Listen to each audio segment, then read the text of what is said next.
નમસ્કાર, આપ જોઈ રહ્યા છો આઝાદ મીડિયા લાઈવ. અમરેલીના રાજુલામાં જુનિયર ક્લાર્કની પરીક્ષા આપવામાં આવેલ વિદ્યાર્થીઓ નારાજગી જોવા મળી. રાજુલામાં જૂનાગઢ, ભાવનગર, કેશોદ સહિતના શહેરોમાંથી પરીક્ષા આપવા માટે વિદ્યાર્થીઓ આવ્યા હતા.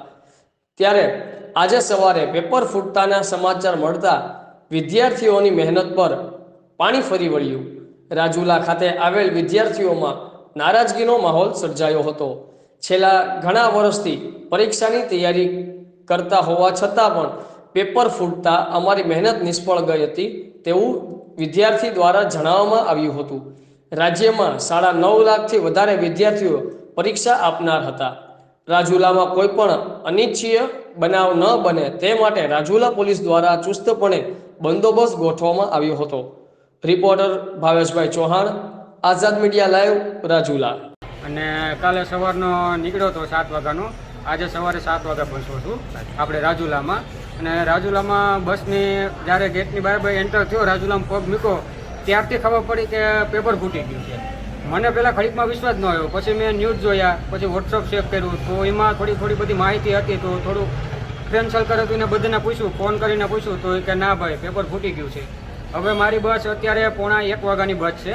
હું સવારનો ભૂખા પેટે અત્યારે અહીંયા છું અને મારી પાસે બીજું કંઈ નિર્ણય નથી. અત્યારે કઈનો રાહ જોઈને બેઠો છું બસની કંઈ આવે. પેપર ફૂટ્યું છે તો સરકાર પાસે શું માંગ છે તમારી? સરકાર પાસે મારી એવી અપીલ છે કે જો આવા વારંવાર બનાવ બને, આવા ન બનવા જોઈએ. તમે તકેદારી રાખો એવી મારી તમને નમ્ર અપીલ છે.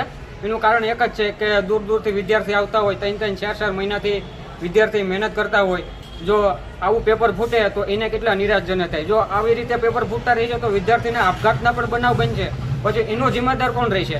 પછી સરકાર તો ઉત્સાહત કરી જાય છે, પછી એના માતા પિતા વાલીનું એનું શું થાય છે?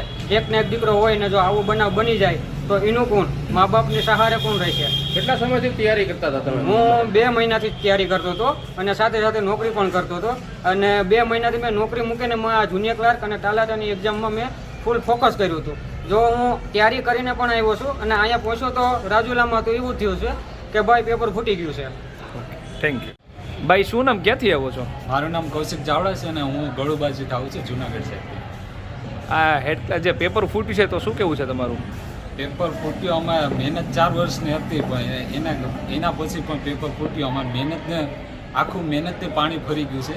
અને સરકારને એવી નિવેદન છે કે પરીક્ષા પરફેક્ટ રીતે પારદર્શકથી લેવાય અને એના કારણે ગરીબ વિદ્યાર્થીઓ જે મહેનત એટલા વર્ષથી કરે છે એને ન્યાય મળે ને ગરીબ માણસોનો કોઈક છોકરો આગળ વધે. જૂનાગઢ જિલ્લામાં કેટલા વિદ્યાર્થીઓ આવ્યા છે? 40 જેવા છે ને બધા દૂર દૂરથી આવેલા છે ને બહુ હેરાન પણ થયા છે વિદ્યાર્થી ઘણા લોકો. તમે સવારમાં આવી ગયા હતા કે રાતના આવી ગયા? રાતના આવેલા છે. ઓકે.